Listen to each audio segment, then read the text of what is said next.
జలుబు చేసి దగ్గు ఉన్న పిల్లల్లో ఫ్రూట్స్ ఇవ్వచ్చా? ఇది కామన్ గా మదర్స్ చాలా మంది ఓపీడీలో అడిగే question. Hi, this is doctor Radhika Chinnapati, consultant paediatric intensivist, Amaravati children's hospital, Guntur.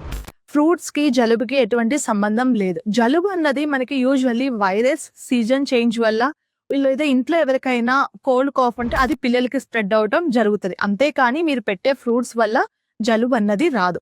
చాలా మంది మదర్స్ ఏంటంటే జలుబు వచ్చిందని ఫ్రూట్స్ అన్ని అవాయిడ్ చేస్తారు. పిల్లలకి ఫ్రూట్స్ అవాయిడ్ చేయాల్సిన అవసరం లేదండి. దగ్గు జలుబులు ఉన్నా కూడా అన్ని రకాల ఫ్రూట్స్ ఇవ్వచ్చు. కొంతమంది పిల్లలు మాత్రమే సిట్రస్ ఫ్రూట్ ఎలర్జిక్ ఉంటారు. సో అలాంటి పిల్లలకి మనం సిట్రస్ ఫ్రూట్ ఇవ్వకుండా ఉంటే సరిపోతుంది. దగ్గు జలుబు ఉన్న వాళ్ళకి ఫ్రూట్స్ ఎక్కువ ఇవ్వడం వల్ల వాళ్ళ ఇమ్యూనిటీ బూస్టప్ అవుతుందే తప్పించి దగ్గు జలుబు అనేది అగ్రివేట్ అవ్వదు. సో ఏ సీజన్ లో అయినా కూడా ఏ రకమైన మనకి సీజనల్ ఫ్రూట్స్ ఏవి దొరుకుతాయి అవి పిల్లలకి నార్మల్ గా ఇవ్వచ్చు. చాలా మంది బనానా అన్నది కూడా పెట్టరు, నుసగా ఉంది పిల్లలకి జలుబుగా ఉంది అని. బనానాలో హై కంటెంట్ ఆఫ్ పొటాషియం ఉంటుంది. అది బేబీ ఇమ్యూనిటీకి హెల్ప్ చేస్తుంది తప్పించి బేబీకి ఎటువంటి హాని చేయదు. దగ్గు జలుబులు ఉన్నప్పుడు మనం ఫ్రూట్స్ రెస్ట్రిక్ట్ చేయాల్సిన అవసరం ఏమీ లేదు. అన్ని రకాల ఫ్రూట్స్ పెట్టుకోవచ్చు. సో అన్ని ఫ్రూట్స్ పిల్లలకి పెట్టండి, సీజన్ తో సంబంధం లేకుండా. Thank you.